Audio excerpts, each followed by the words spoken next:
Hello everyone, Bob Razzulli, Orange County, California. We are here today again with another video. This time is about API 570, how to determine minimum required thickness. So based on the requirement of the API 570, we have to consider two key items when we want to determine what is the minimum required thickness for process piping that being placed in the service. And what is that thickness? If we pass that minimum required thickness, we need to perform fitness for services, or we have to replace that piece of the piping. So based of the requirement, we have to first calculate pressure design thickness based on this formula, which we taken from the API 574 section 12.1.2. It's the same formula which is in the ASME B31.3, but it's simplified a little bit, but it's almost the same formula.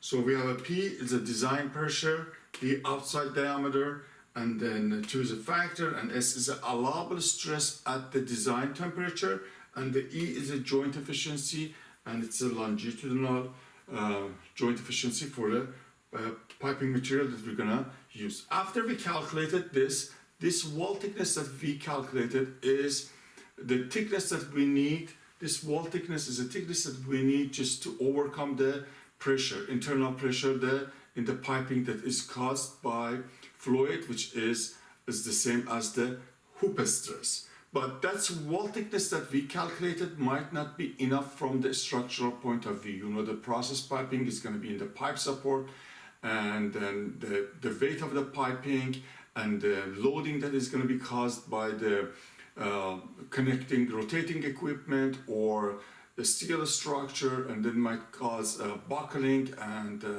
sagging. All of these things might be happen.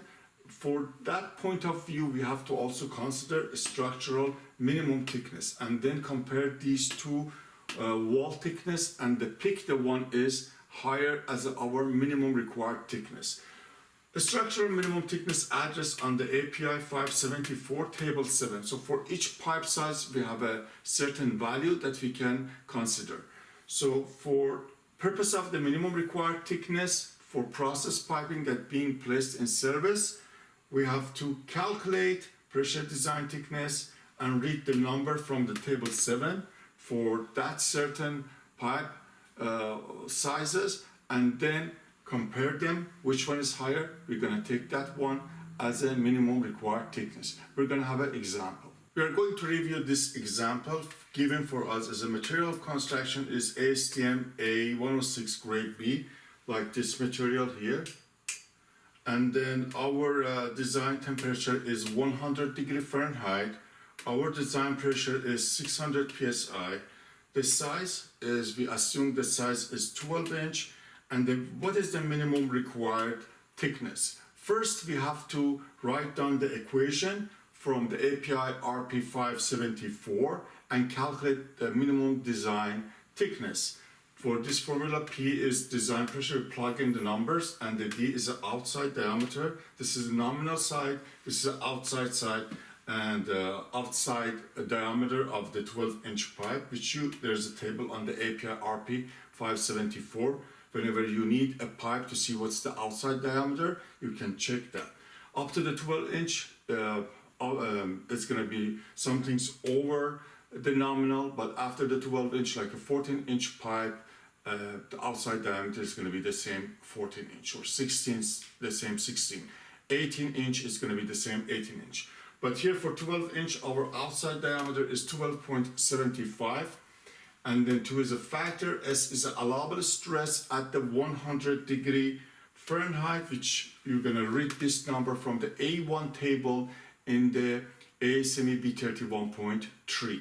You're going to go to the A1 table, locate 100 degree Fahrenheit, and also locate the ASTM A106 grade B and read this value 20,000 psi from there. You're going to calculate the minimum design thickness.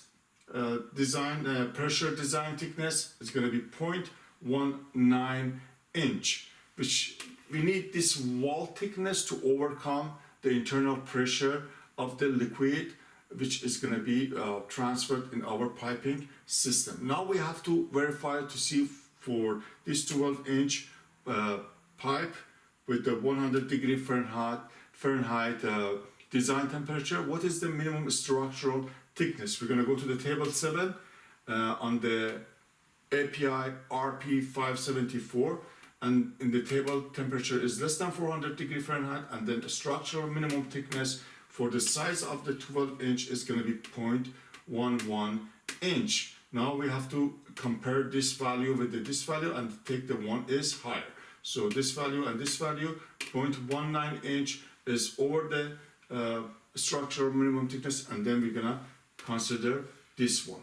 Consider for a moment, this was like 0.1, which is gonna be less than this, then we would have taken 0.11 inch. So this is the very simple way to determine how you should calculate the minimum pressure design thickness, and also how you're gonna calculate the minimum design pressure thickness, and the compare with the table 7 and the pick the one is higher. See you guys in next video.